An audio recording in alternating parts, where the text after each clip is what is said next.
Everyone talks about the Tyrants like they were just Umbrella's monster of the week. Big guy in a trench coat, stomps around, chases Jill or Leon through a hallway, dies in an explosion.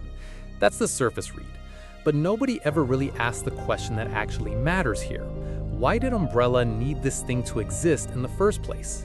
Because the answer isn't, we wanted a scary monster. The answer is a lot colder than that and a lot more calculated. So let's actually dig into why the Tyrant project happened, what problem it was supposed to solve, and why Umbrella kept building bigger, more refined versions of the same failed idea for over 2 decades, even as the bodies piled up behind every single attempt. To understand the Tyrant, you have to understand what Umbrella actually was. Not a mad science lab hidden in the mountains for its own sake, a weapons manufacturer. Their entire business model was built around one client base: militaries, private armies, and governments willing to pay obscene amounts of money for an edge on the battlefield. And by the mid-80s, biological weapons weren't just about infecting a population anymore.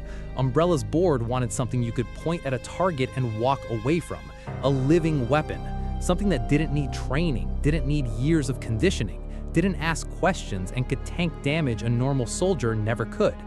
That's the actual mission statement behind the Tyrant line.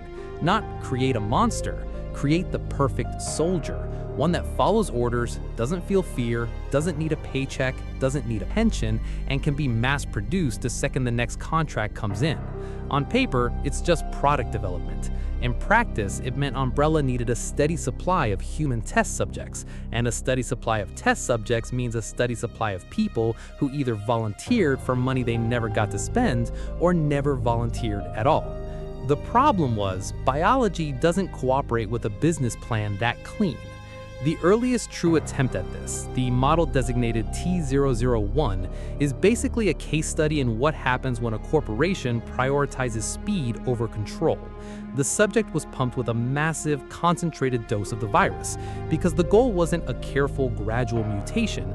The goal was proof of concept, fast, so the project could justify its own budget, and the body paid for that shortcut immediately. The mutation was so violent, so uncontrolled, that it tore through the subject's own nervous system on the way to building all that muscle mass. You'd get something monstrously strong, sure, but you'd also get something with an exposed heart sitting outside its own ribcage, a spine you could see through the skin, tissue that wouldn't stay attached to the body underneath it.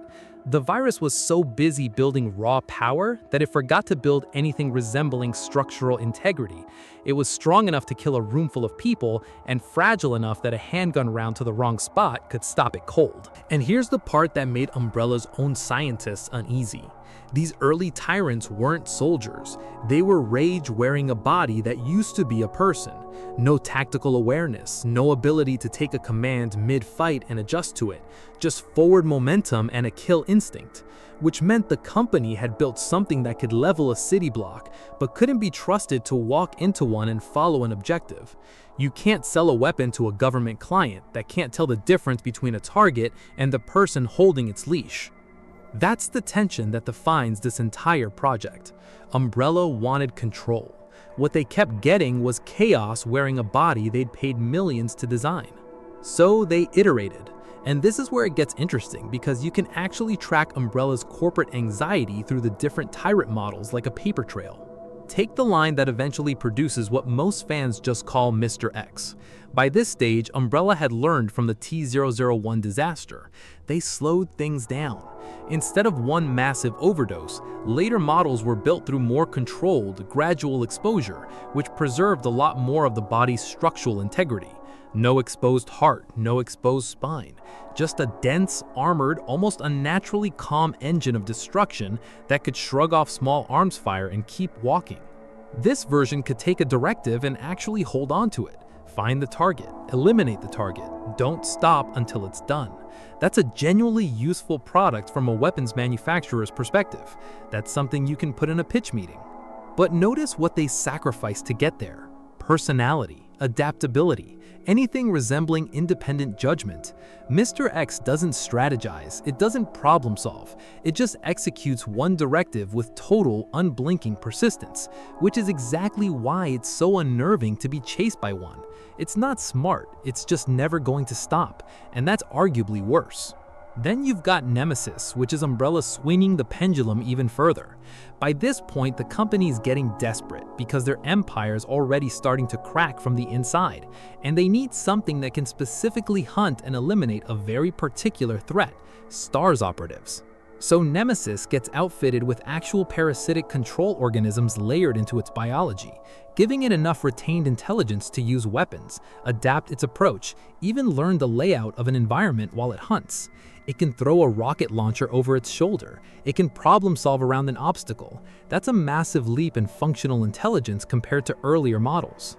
And the cost this time isn't physical fragility, it's containment. The more capability you give something like this, the harder it becomes to guarantee it'll only do what you tell it to do. Nemesis is effective specifically because it's closer to a person than any Tyrant before it, and that's exactly what should have scared the people signing off on the project. You're not building a tool at that point. You're building something that can start making its own decisions about how to interpret an order, and that's a liability no weapons contract can insure against. This is the actual through line once you stop looking at each Tyrant as an isolated boss fight and start looking at them as a single, decades-long engineering argument Umbrella was having with itself. Every version is Umbrella asking the same unanswerable question from a different angle. How much raw power can we put into something before it stops being controllable? And every single time, the answer comes back the same. You can have obedience or you can have power, but the more of one you chase, the more of the other slips through your fingers. Now here's where it gets darker, because the Tyrant program wasn't just a lab problem, it was a corporate one, and this is the part that usually gets skipped over. Every failed version still cost money, still needed test subjects, still needed facilities, security clearance, and cover stories for the people who went missing to become raw material for the next iteration. Entire research divisions existed purely to source bodies for a project that kept failing in new and increasingly expensive ways. And Umbrella kept greenlighting it anyway, because somewhere in a boardroom that never sees a single drop of blood, someone had already decided this product line was too valuable to abandon, no matter how many attempts came before it. That's not scientific curiosity chasing a breakthrough. That's a company that had already sold the idea to a buyer, already promised delivery, and now just needed the biology to eventually catch up to the pitch. And you see the consequences of that decision play out over and over. Facilities getting compromised because a Tyrant broke containment during testing. Entire research outposts wiped out by their own prototype before the ink on the contract was even dry. Umbrella wasn't just risking money on this project. Every single iteration was a live grenade they kept choosing to pull the pin on inside their own buildings, because the alternative, walking away from the project entirely, meant admitting the entire premise might have been broken from day one.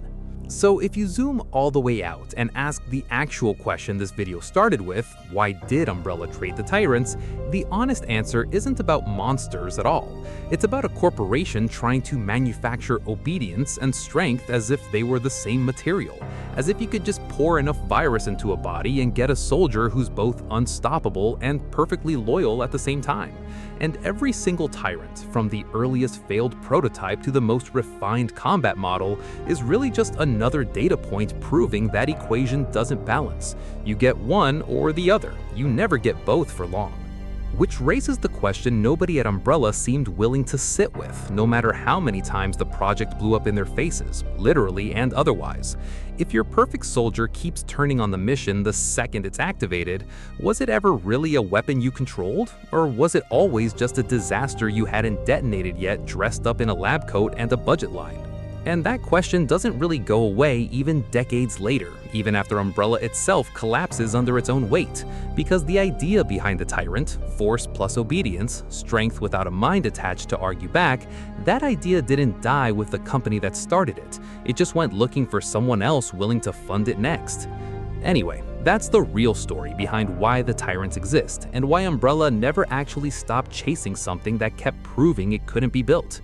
If you want me to go deeper into one specific model on its own, Mr. X, Nemesis, or the very first prototype that started all of this, let me know and I'll break it down properly.